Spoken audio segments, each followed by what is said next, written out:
electric energy density U. In a parallel plate capacitor, neglecting fringing, the electric field has the same value for all points between the plates. Thus, the electric energy density U, that is, the electric potential energy per unit volume between the plates, should also be uniform. We can find U by dividing the total potential energy by the volume AD of the space between the plates. So U equal to total U of the volume.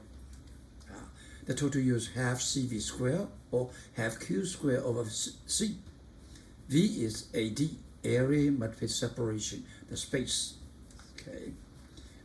And we know C equal to epsilon 0 A over D.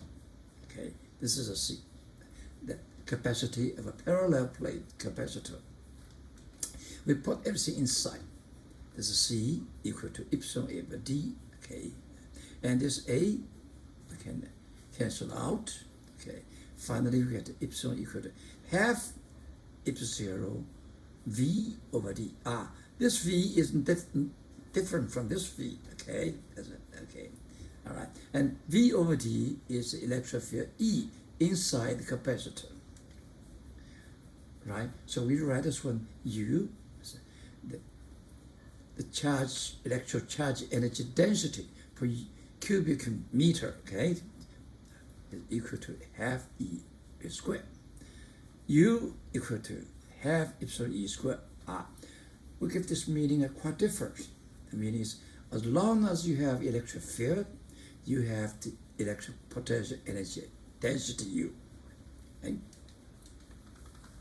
Although we derive this result for the special case of the parallel plate capacitor, it holds generally whatever may be the source of the electric potential field.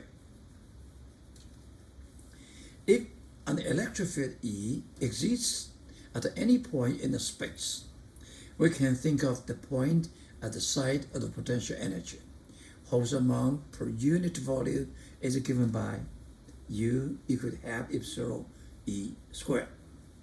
We related electric field E with energy. That's different point of view.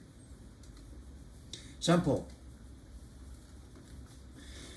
An isolated conducting sphere whose radius R is 6.85 centimeter has a charge Q 1.25 nanocoulomb. Question A.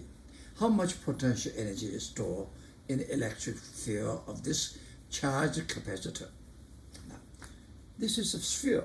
We mentioned before, a sphere can be looked as a capacitor where the one plate is at infinity, right? Yeah. So the energy stored in this half Q squared over C. Right? You have a Q, we can find the C. What is C? Remember that? Okay. The C is 4 pi epsilon 0 R, right? We put this one inside, we get a U. Easy, 4 pi epsilon R. Okay. This is potential energy. Then the question is, what is the energy density at the surface of the sphere? Now, you have definition. Okay, E at the surface of the sphere is, by Coulomb's law, is equal to Q over R squared. Okay, and the U is half epsilon E squared. We put the E inside, that's it, we get it. Okay, and we get it. Okay. We put the number inside, we get this 25.4 microjoule per cubic meter. Large capacitors may look innocent, but they can be very dangerous when they are charged. This bank of 4 capacitors in parallel will be charged to 400 volts.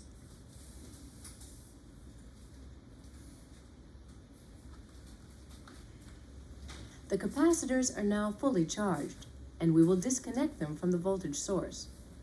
Though they look benign, these capacitors are now storing a lethal charge.